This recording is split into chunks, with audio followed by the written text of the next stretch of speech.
the entire Coach Saleh firing, where he was, how he found out. He said numerous times that he had no idea it was coming and that he likes Saleh and has always liked Saleh. He has said it numerous times publicly, privately, the whole thing. But obviously some people were set in their thoughts about what happened in New York, even, without hearing Aaron, and then after hearing, nah, that couldn't be what it was. And there were some people, actually, journalist people, who said, I don't want to hear him talk. Mm-hmm. I don't want to hear him talk.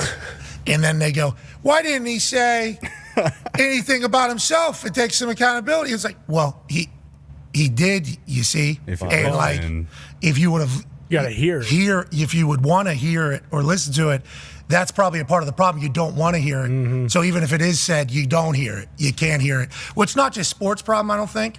Potentially the world, entire world problem. But nonetheless, the way he answered a couple questions about the future and inevitable change and everything led Adam Schefter yesterday to say, I think we all heard what Aaron was saying. He knows Downing's about to be the offense coordinator, and I think that's probably because Schefter had maybe a little bit of a source that he couldn't completely confirm the situation. So when Aaron says he's cool with the future and whatever ends up happening in all that case, that becomes the actual move. Downing will now be the offensive coordinator in sole control of the plan and the play calling. And we learned that from Coach Ulbrich, who is now the interim head coach of the New York Jets, in his press conference. And obviously that information is a big part of this. But also listen to the way he's speaking. I completely forgot about this. This is an opportunity for Coach Ulbrich here, former player in the NFL. I just saw a picture of him as a San Francisco 49er.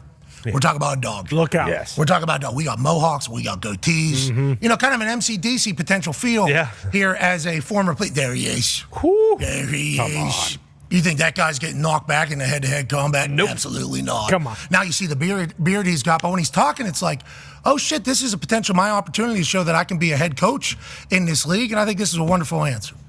Regarding the staff, after a lot of time to think about it, and did not make this decision easily by any means, I'm going to make Todd Downing the play caller for the New York Jets going forward.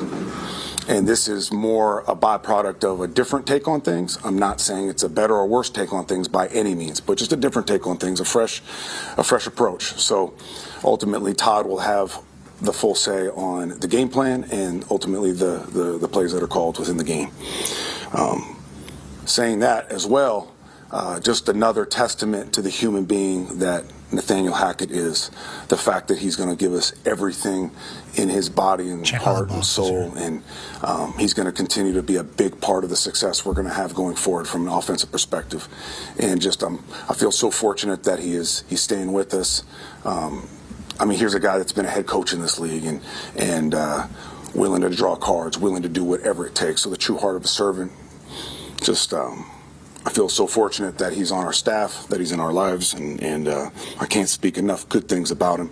Okay, so that's Coach Brick breaking all that down. And what you heard there was a lot of different things. Okay, there was a lot of different answers in there with how he gave it. He gave compliments to literally every single person. Great work on the mic there. Great work PRing there. Great work checking all the boxes on everything, the tone of delivery and that.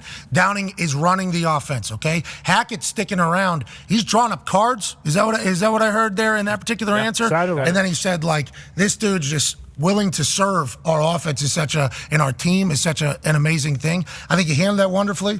He obviously set a new tone, a freshness, a new path for the team as they move forward. And I think he represented himself as like a head coach of a football team there. Chuck, how did you see that response? I agree with you 1,000%. I thought he did a great job. I thought it was outstanding what he said about Hackett, about being, servanthood leadership. Obviously, that's what Ulbrich is all about, and his willingness to do whatever, because guys could be really, really bitter in this situation. He could have been like, you need to get me out of here. You need to fire me. Otherwise, I'm going to be this miserable prick.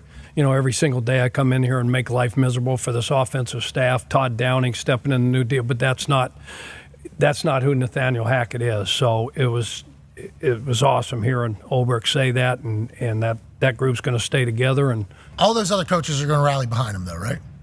Absolutely. Again, No, I don't think they put him in that position if he don't have the respect of everybody in that building. Yeah, but the decisions that are being made in that building, I think a lot of people are wondering about a lot. You know? Yeah. So Well, time will I tell, believe right? in We'll Brick. find I out. believe in Coach Brick just from learning his story quickly and then hearing the way he addressed that particular situation, which is a massive move. Mm-hmm. That's a massive move to make, especially if you take any of the storylines into account. So for on his first day to do that and handle it the way that he did, I assume everybody's on his side. But there's egos and everything. There's a lot of egos. No, and that'll be the first thing. Like Money. And money and opportunity. They got Buffalo on Monday night, right? Win or lose, there's going to be some more adversity down the road. And we always said circumstances don't make you, they reveal you. So there's going to be a lot of things revealed during this change. There's going to be a lot of things revealed about those coaches on that staff, the players in that locker room, and how they handle this whole thing. And what's the truth, what it isn't. Do they have enough? Do they not? I'm legitimately, because their schedule, they just got done taking on the Broncos defense, the Niners defense, and the Vikings defense. Okay? So that's not like... It's tough. It's not great to have early, but then the Bills are always going to be the Bills in my eyes. So I respect the Bills, even though they had a bad night. And Josh Allen was definitely concussed, which could have led to him not being able to complete any passes and going 9 for 30, which is a vastly different Josh Allen than anything else. But nonetheless, you got Steelers, Denver, and stuff. Patriots, okay, Drake Mayer, what's it going to be? Look out. Texans, Cardinals, Colts, we know. Colts in prime time. Murderers row. We get to see that all the time. It's very often, very regular. Colts playing in prime time. They're going to show Is that up. their first one in 2 seasons? Okay. Are we loaded? Yeah. They had a lot of 1 o'clock. Seahawks, Dolphins, Jaguars. Nonetheless, that circumstances don't change you. Is that what you said? Circumstances don't make you, they reveal you. It's a good bar. They're a 34% win percentage team. They've been through 4 head coaches. They've been through 3 general managers. This isn't about just one coach problem. This is an institutional, organizational problem. And so that's what goes on. And the decision to fire the guy after 5 games speaks to the lack of organizational awareness. How do you feel about Woody Johnson? I mean, to me, he's the owner now. He was the ambassador, and maybe he goes back to being the ambassador based on the election. I don't know about that. I'm not into the politics of all this. But to me, he's yet to build an organization that has decided that look, every player that went to the podium said they want accountability. Every player. And so, like, either you're going to build an organization the right way. This is what's so mind-boggling about NFL owners, and it's why Bill Walsh said we're only competing against 8. Like, at some point, when you see how poorly your organization has been run over the time you've owned the team, don't you sit there and say, wait a minute, we've been doing things the wrong way. Let's change. No. And I think that's part of the issue with the Jets. I mean, this isn't about we're going to hire Jeff Albrecht and he's going to be the magic wand to fix everything. At some point, you have to do what Jed York did in San Francisco and say, you know what? I'm going to fix this thing, and I'm going to go back to the old model, and I'm going to hire somebody who's going to come in who knows football, and I'm going to let him run this team completely. Whereas the Jets haven't done that. They've had the old structure, GM, head coach.